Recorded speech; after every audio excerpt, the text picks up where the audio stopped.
뭐 버블이 왔을 때는 분명히 가격적으로 좀 과도한 상승이 나오기 때문에 그 타이밍을 보고 주식을 줄이는 대응을 저는 개인적으로 생각을 하고 있습니다. 내년에 초의 화두는 금리의 변화입니다. 네이버는 대체할 수 있는 수단이 하나 있어요. 어떤 걸 얘기할 것 같아요? 애플의 OLED 확대 적용으로 기대되는 기판 시장의 규모가 아이폰으로만 한 이 정도죠. 2조 8천억.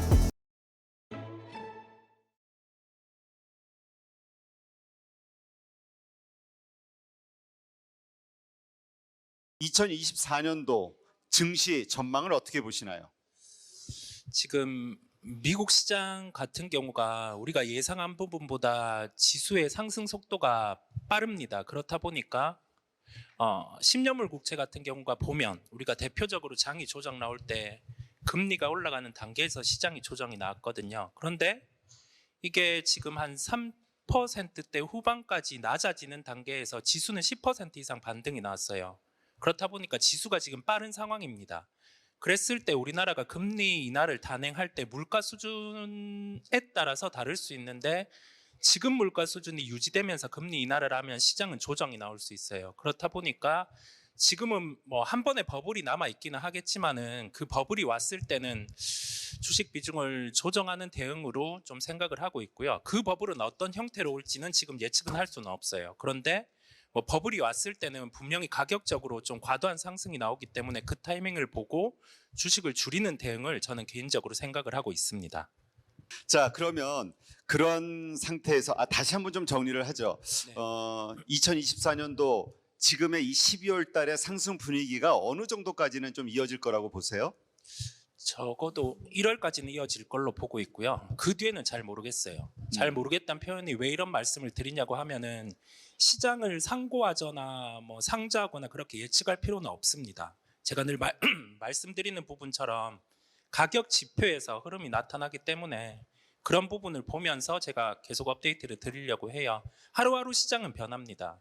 당장 1분 뒤도 모르고 가장 중요한 거는 미리 매크로나 이런 지표들을 여러 지표를 보고 예측을 하기보다는 대응의 영역이기 때문에 저는 뭐 상고하죠, 뭐 상저하고 이런 얘기는 하지 않겠습니다. 네. 자, 그러면 우리가 이 상승 분위기가 꺾인다. 이거 아까 남석관 회장님께도 드렸던 질문인데 상승 분위기가 꺾인다. 그래서 조심해야 되겠다. 이렇게 생각되는 그 포인트가 있을 거 아닙니까? 우리 이성웅 이사가 생각하는 그런 포인트는 뭐예요? 우리가 지수와 종목을 대입을 해보는 게 첫 번째라고 할 수 있겠고요. 두 번째는 가격 지표의 변화라는 말씀을 드릴 수 있겠어요. 그 지수와 종목을 대입을 해봤을 때 마지막 피날레 시세는 있습니다. 대량 거래를 수반하고 이렇게 양봉이 커지는 거죠. 평균보다. 그런 시세가 났을 때는 대부분 가지고 있는 이익보다 시가총액 같은 경우가 적어도 한 2배 정도 이상 상승을 하게 돼요. 그게 바로 버블 구간이고요. 그랬을 때는 이제 주식 비중을 줄이는 준비를 하는 겁니다. 그 부분으로 종목을 보는 거고, 가격 지표의 변화 같은 경우는 우리가 보통 원달러 환율 같은 경우가 뭐 추이적으로 한 10원이 하락하고 상승한대요. 그랬을 때 한 30원이 상승하고 30원이 하락하는 그런 구간들이 옵니다. 반대편으로 포지션이 바뀌는 거죠. 그렇게 가격 지표의 변화가 나타났을 때는 이제 시장의 변화가 나타나는 겁니다. 그 다음에 마지막으로 보면 거래 대금 안에서 다 답이 있습니다. 힌트를 주는 거죠. 과도한 거래 대금이 상승 안에서 발생이 됐다라고 하면 그 부분은 시장의 변곡이 나타날 수 있습니다. 그렇다 보니까 그 부분들을 체크하면서 보면 적어도 우리가 저점과 고점은 누구도 알 수는 없지만 그 부근은 판단을 할 수 있습니다. 네, 그 부분을 참고하시면 되겠습니다. 자, 그러면 그러한 것들을 바탕으로 놓고 내년도 오를 수 있는 주식들이 무엇일까 이제 우리가 부탁을 좀 드렸잖아요. 네. 어떤 종목들을 준비해 오셨나요? 설명 좀 해주시죠. 저는 저번과 동일한 컨셉입니다. 동일한 컨셉인데 저번은 좀 중소형주 단에서 강력한 드라이브가 가능한 쪽을 말씀을 드렸다고 하면은 저번에는 매운맛, 이번에는 중간맛입니다. 좀 약간 순한 맛 정도겠죠. 주제가 첫 번째로는 아직 여전히 내년을 준비하는 시장이라는 점이겠고요. 저는 종목을 볼 때 우선은 시장의 성장이 나오는가를 봐요. 적어도 성장주라고 하면은 연간 20%의 성장은 나와줘야 됩니다. 그렇다 보니까 그 정도를 바탕으로 해서 없던 게 새롭게 생기는 것도 중요하겠지만 그 계속 있던 것 같은 경우가 어떤 제품이라든지 아니면은 재고가 바닥을 쳤다든지 수주 상황이 증가할 수 있는 요인이 있다든지 하면은 그 시장 안에서는 적어도 중간 이상은 갈 수 있어요.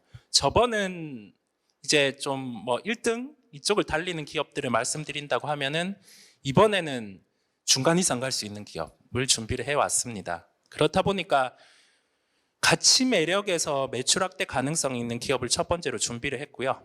두 번째로는 이제 수주 잔고 기반들, 우리가 변압기에서도 봤었고 기타 이제 수주 기반이 되는 산업들 같은 경우는 수주가 올라가는 단계에서 정체까지 더해지는 그 구간 안에서는 주가의 상승이 이루어지게 됩니다. 그렇다 보니까 두 번째로 준비를 했고, 마지막으로는 제가 좋아하는 부분은 과거에 일반 폰에서 스마트폰이 생겨났을 때 스마트 부품주들이 한 10배 정도 상승한 걸 봤었어요. 그렇다 보니 그 비슷한 케이스가 있을 때는 적어도 특정 이 요소들이 비슷하게 발생을 한다. 뭐 과거 패턴과는 무조건 반복되지는 않지만은 이 패턴과 유사한 점이 나타난다라고 하면은 주가는 적어도 빠지지 않고 시장 대비해서 한 2배 정도 오르는 현상이 나타납니다. 그렇다 보니까 좀 안정성을 바탕으로 해서 하락보다는 좀 상승이 답보될 수 있는 종목을 오늘 준비했습니다.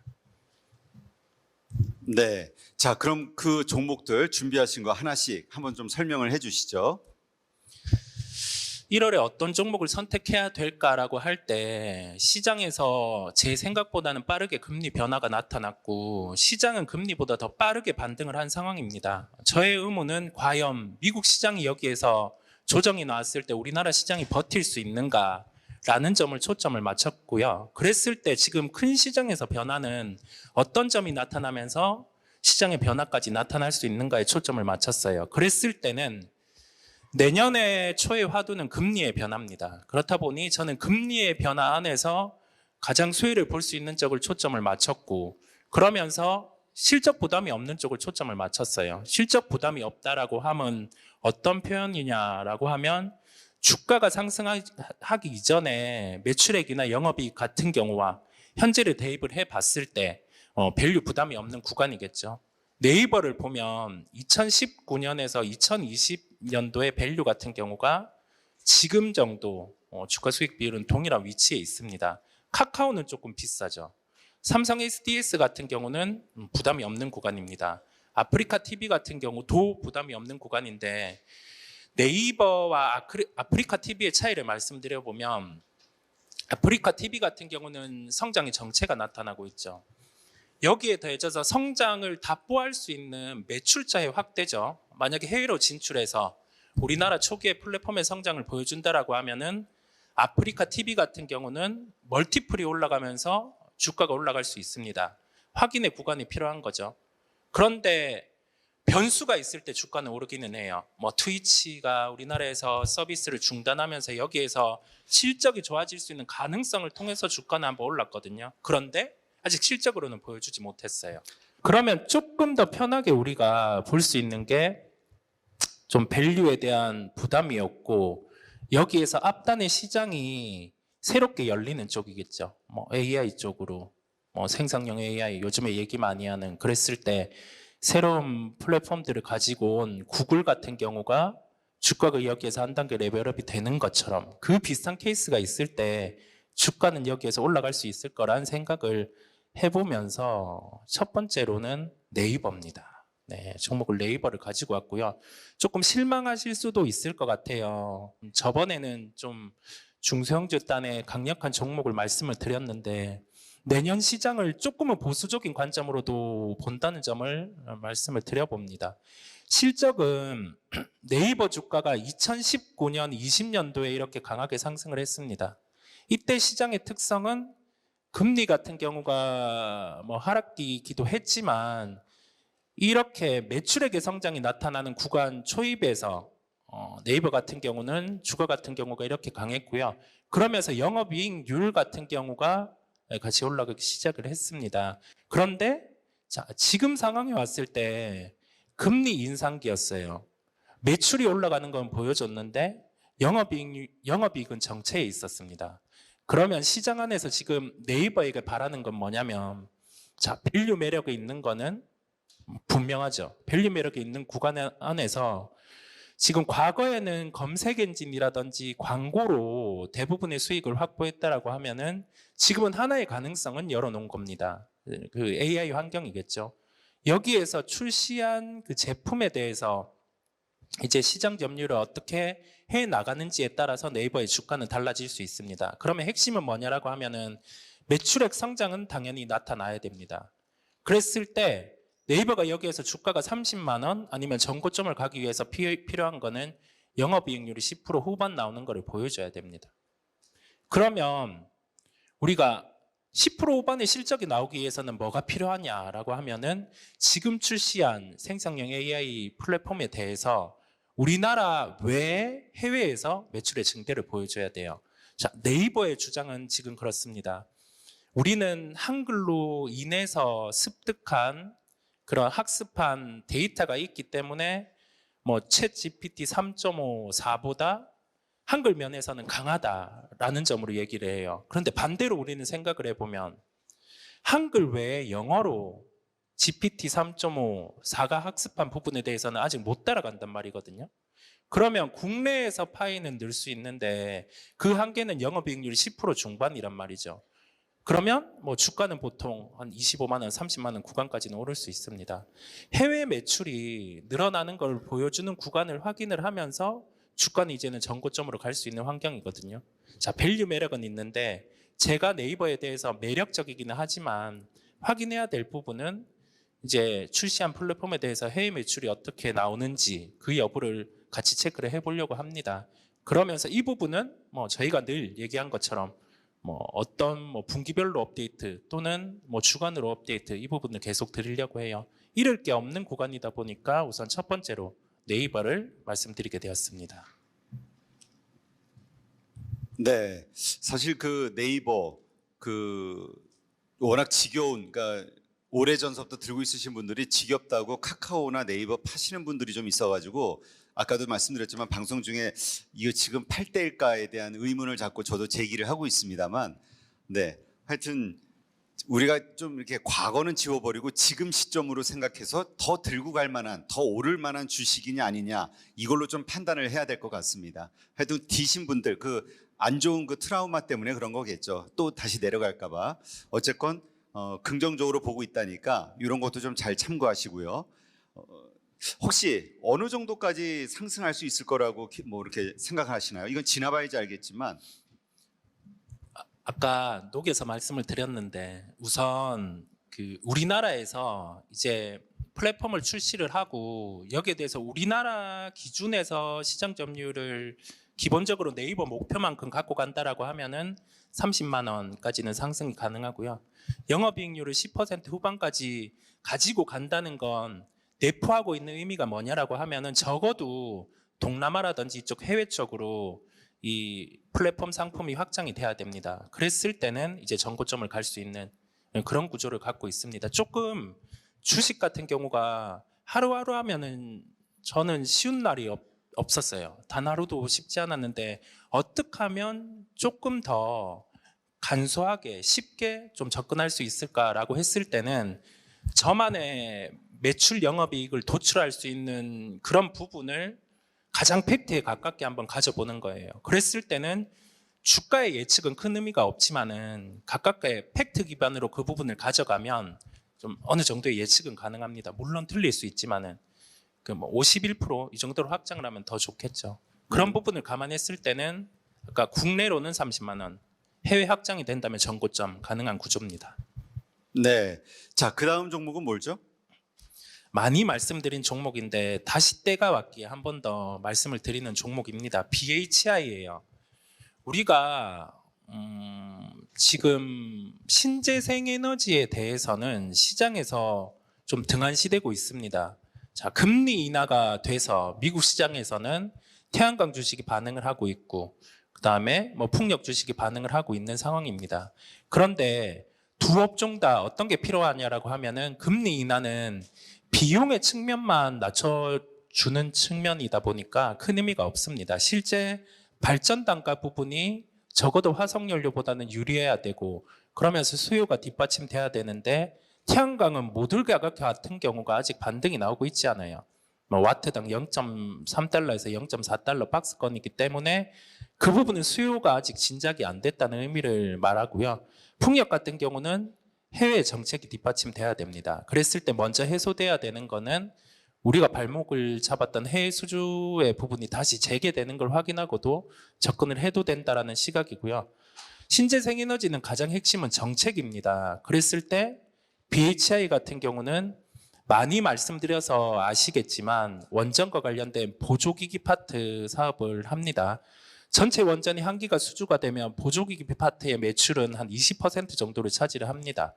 그랬을 때 원전 수주가 나야지 이 기업의 주가가 상승할 수 있지 않느냐라고 생각을 할 수 있는데 보통 유가 같은 경우가 70불 정도를 유지를 하게 되면 그 6개월 정도 시차를 두고 LNG 가격 같은 경우가 오르게 됩니다. 그랬을 때 70불만 유지를 해주게 되면 LNG와 관련된 그 사업의 수주는 나올 수 있는 환경이고요.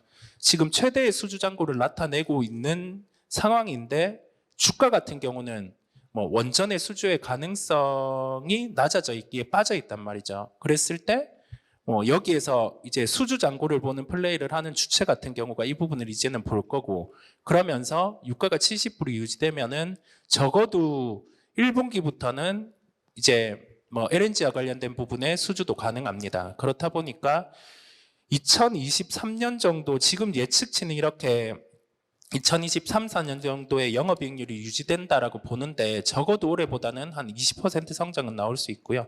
그렇다 보니까 오늘의 컨셉은 편안한 종목이라는 말씀을 드렸어요. 저번에는 좀 빠르게 나아갈 수 있는 종목인데 좀 편안한 종목이라는 말씀을 드렸고 이 종목 또한 하방보다는 상방이 유리하다는 관점에서 좀 말씀드리게 되었습니다. 네. 자, 그리고요. 네. 마지막으로 네. 저는 앞자에 B와 인연이 많은 것 같습니다. B. B는 네. B. 네. B. 네. 뭐 실적은 넘어갈게요. B입니다. B. 많이 말씀드린 종목인데 저는 아무리 생각을 해봐도 과거 사이클도 많이 생각을 해봤고요. 그 다음에 실제 겪어온 사이클에서 나는 이거는 절대 안 놓쳐야 되겠다 한 게 새로운 제품이 나온 시기 때와 함께 통신단에서 LTE에서 3G에서 LTE가 넘어올 때 통신 장비가 막 격렬하게 오르는 것을 보면서 LTE에서 5G가 바뀔 때는 난 통신 장비를 놓치지 않겠다 해서 실제 플레이를 했었어요. 했던 것처럼 과거 패턴이 무조건 동일하게 반복되지는 않지만은 적어도 비슷하게 반복될 때 주가 같은 경우는 위로 반응을 합니다. 그렇다 보니까 이 내용을 보면 자, 애플의 OLED 확대 적용으로 기대되는 기판 시장의 규모가 아이폰으로만 한 이 정도죠. 2조 8천억. 아이패드로 1조 4천억. 그런데 이거는 그냥 1년의 수치 정도입니다. 그 다음에 맥북 같은 경우가 1조 4천억. 그러면 이 도합 시장 같은 경우 한 5조 정도 이상으로 열리죠. 그랬을 때 아이패드의 매출 규모 같은 경우가 원래는 없었죠. 왜냐하면 OLED 탑재를 안 했으니까. 그런데 내년부터 이렇게 2,490억, 뭐 6천억 이런 식으로 늘어나게 됩니다. 이 부분은 과대한 추정치라고 하면 수정을 해줘야 될 텐데 그렇지는 않아요. 왜냐하면 처음에 태블릿 출시가 하나 출시가 되고 이제 맥북, 그 다음에 폴더블 이런 식으로 기본적으로 연간에 한 개는 출시 예정이 있기 때문에 이 정도 실적이 나오는 거고 과도한 추정치는 아닙니다. 그렇다 보니 우리는 여기에서 볼 필요가 있는 제품군들이 뭐냐라고 하면은 물론 애플이 여기에 대해서 OLED를 탑재한 제품을 팔았을 때는 소프트웨어가 잘 팔리니 주가 같은 경우는 강할 텐데 여기에 탑재되는 기판이라든지 아니면은 기타 이제 뭐 IT 쪽의 부품들을 볼 필요가 있어요. 그런데 이런 기업들이 주가가 이미 빠져 있고 실적이 정체기에 나와 있다면 반등은 더 빠를 수 있겠죠. 다음으로 넘어가 봅니다. BH입니다. 여러 번 말씀드린 종목인데 한 번 더 말씀드리는 이유는 제가 과거의 학습 효과가 이번엔 또 대입될 수 있는 부분이다 보니 말씀을 드리는 거고요. 현재 추정 매출액 대비해서 여기 이제 기판단의 일반적인 아이폰의 성장도 나오지만은 아이패드 포함의 매출액 성장까지 같이 나오게 되는 구조고요. 그 스마트폰보다는 태블릿 쪽의 기판 같은 경우에 마진이 한 3배 정도 더 높습니다. 그러면 우리가 지금 주가 수익 비율로 따져보더라도 이렇게 2019년부터 2020년, 21년, 22년, 23년 이 구간까지 몇 년을 쉬어왔잖아. 5년을 쉬어왔단 말이죠. 그 기판이 호황이 나타낼 때도 다른 케이스의 기판이었다 보니까 이렇게 쉬어왔는데 앞단에서 제품이 이제는 매출을 늘어날 수 있는 구조를 우선은 만들어 준 겁니다. 그러면 여기에서 한 가지 의문은 들 수 있어요. 주가 같은 경우가 만약에 선반영을 하고 움직였다라고 하면은 시장은 이제 출시가 되었을 때 애플에서 목표 판매치를 놓겠죠. 한 10,000대를 놨다. 그랬을 때 10,000대만 팔면은 주가는 빠질 수 있어요. 그런데 여기에서 그런 주가가 반영이 안 되었을 때 한 10,000대 정도를 기본적으로 팔아주면 다음 제품에 대한 기대로 인해서 주가는 또 올라갈 수 있단 말이죠. 아직 구체적으로 어느 정도 수치 판매 목표치로 하는 거는 내놓지는 않았지만 그래도 적어도 애플이 가지고 있는 목표치 정도 기본적으로 물량이 나간 부분에 대한 주가 상승은 아직 이루어지지도 않았습니다. 그렇다 보니까 조금은 세 종목의 공통점은 하방보다는 상방이 유리할 수 있는, 그 다음에 밸류의 부담이 없고 여기에서 실적 성장을 확인하면서도 주가가 강하게 올라갈 수 있는 그런 종목 3가지를 오늘 갖고 왔습니다. 네. 자, 그 3가지 종목 중에서 네. 가장 마음에 와닿는 1순위는 뭡니까? 탑픽. 전 BH고요.